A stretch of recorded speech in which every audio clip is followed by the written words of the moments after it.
Hey everybody, this is Michael Collins, your instructor for UAD 301, an online course. I had a lot of questions regarding the first assignment. A lot of people have the first assignment jitters, and I figured that if I just recorded something, it might help you out a little bit to get over those nerves or your anxiousness with respect to getting the first assignment out of the way. So uh, basically, the idea behind all this is to break the ice, which is why we have these assignments. First, let me talk about the diagnostic writing exam. And this is what we have here, the diagnostic writing exam. I'll open that up. Here's the prompt. It's a little story. It's very similar to the other types of cases that you'll do, except the other cases will be considerably longer, maybe 4 to 8 pages long. This one is just to get a gauge to see where you're at as far as writing skills go. Now, this is very similar to what you'll see on a final exam.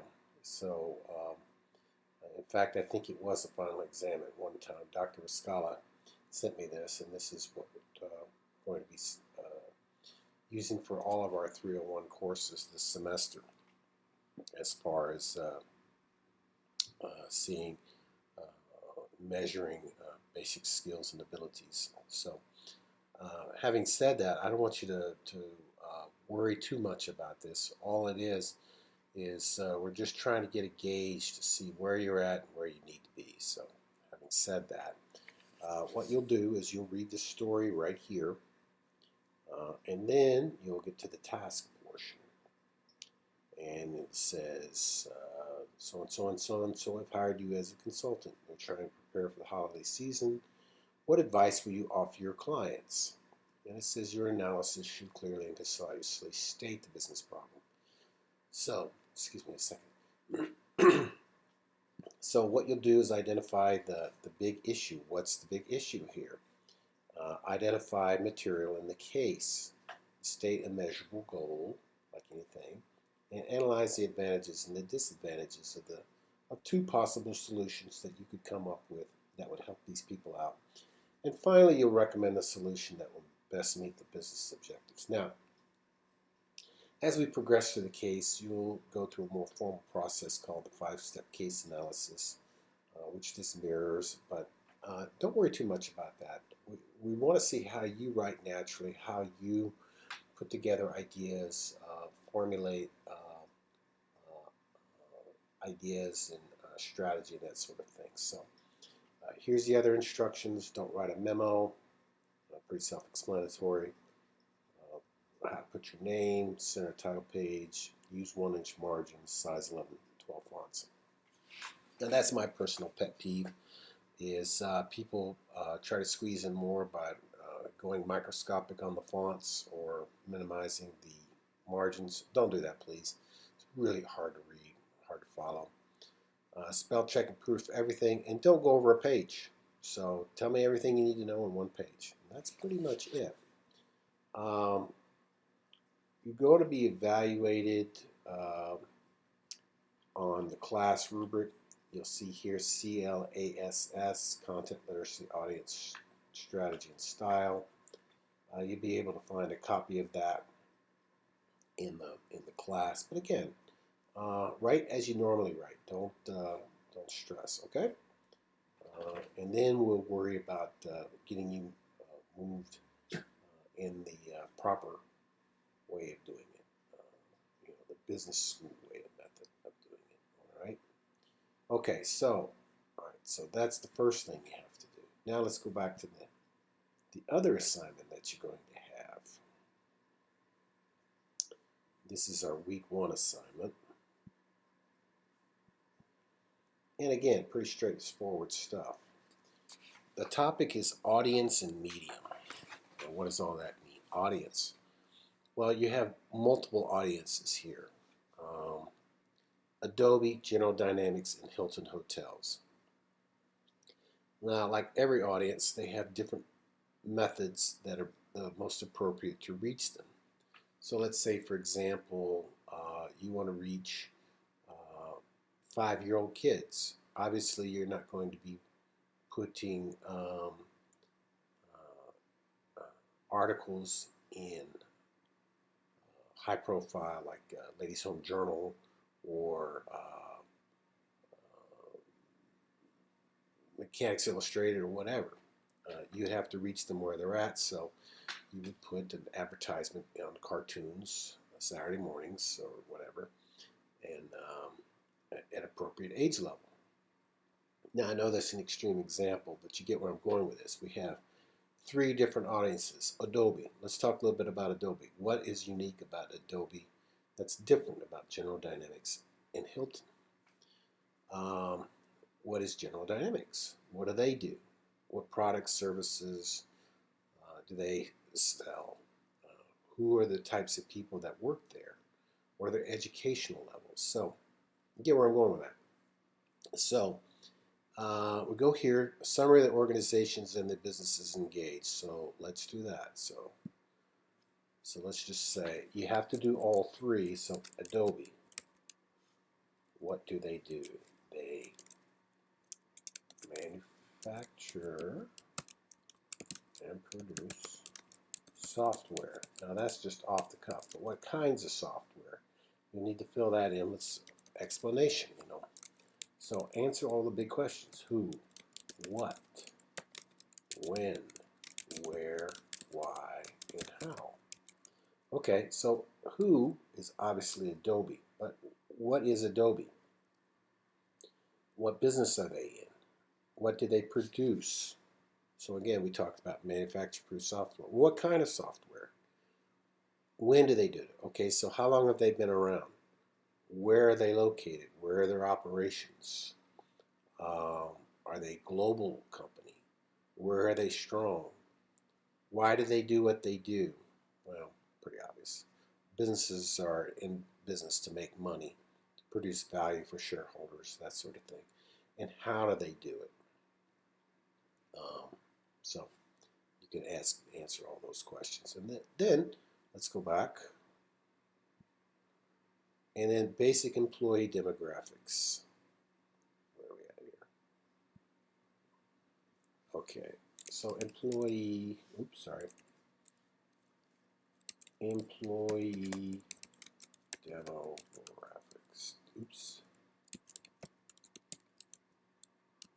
So, what is a demographic? A demographic is a characteristic that you cannot change for the most part. So, for example, I am a white Irish American male that is 58 years old. Now, I can't change my age, and I can't change my gender. Well, you get where I'm going with that. I'm not Bruce Jenner anyway. But anyway, I can't change that. My education. What is my education? PhD.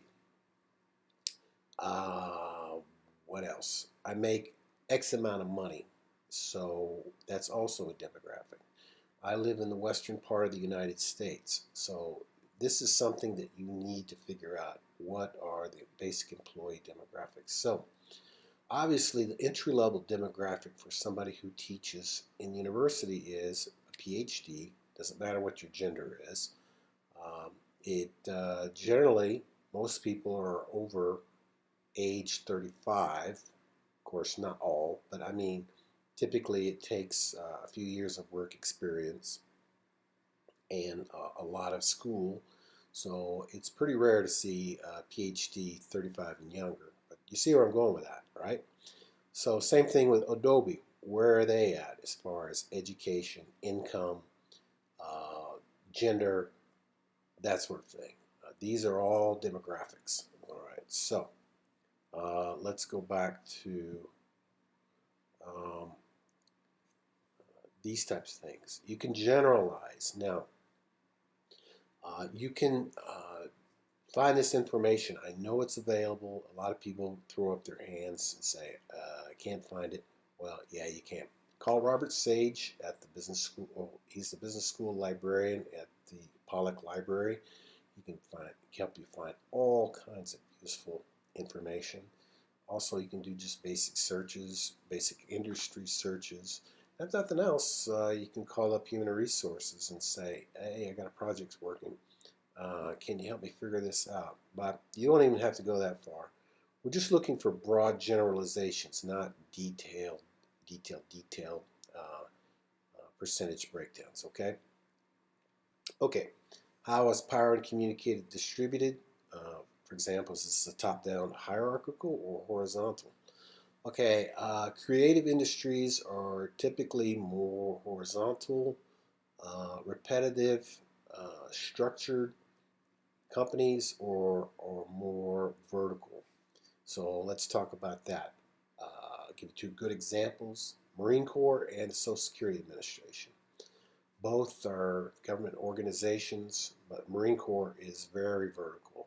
Orders come from the top and go from the 4-star and go all the way to the bottom to the private.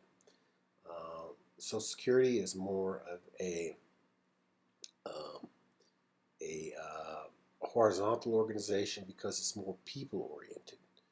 They care about the feelings.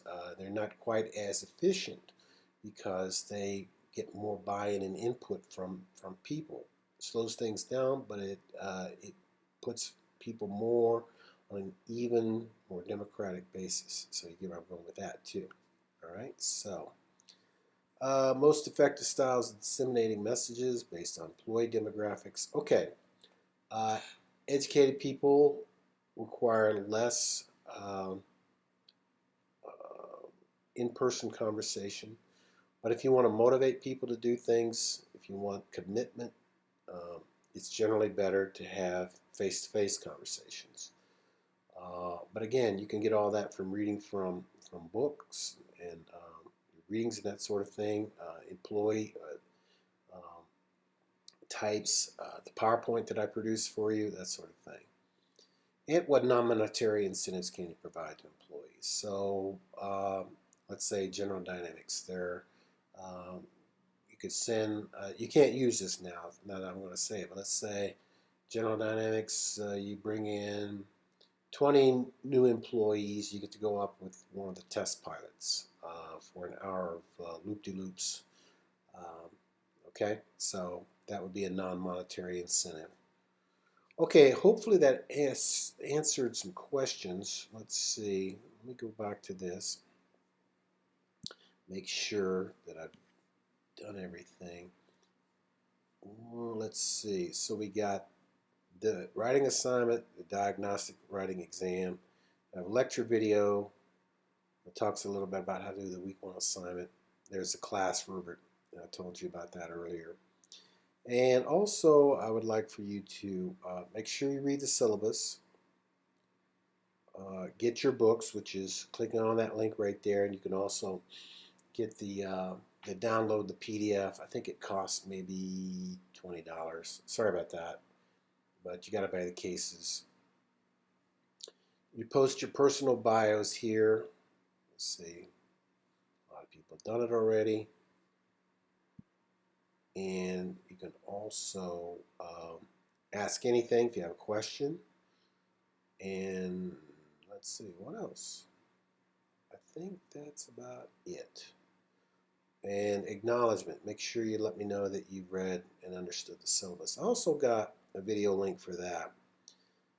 Right here, if you click on that, launch, see, there I am. So anyway, hopefully that's helpful. Hopefully that cleared up some things. Of course, if you have other questions, I'm happy to answer them. You shoot me an email or send me a note saying you want to talk on the phone. I'm happy to do that too. So regardless, however we get there, I'm here to help, and look forward to working with you guys for the rest of the semester. So talk to you later. Bye.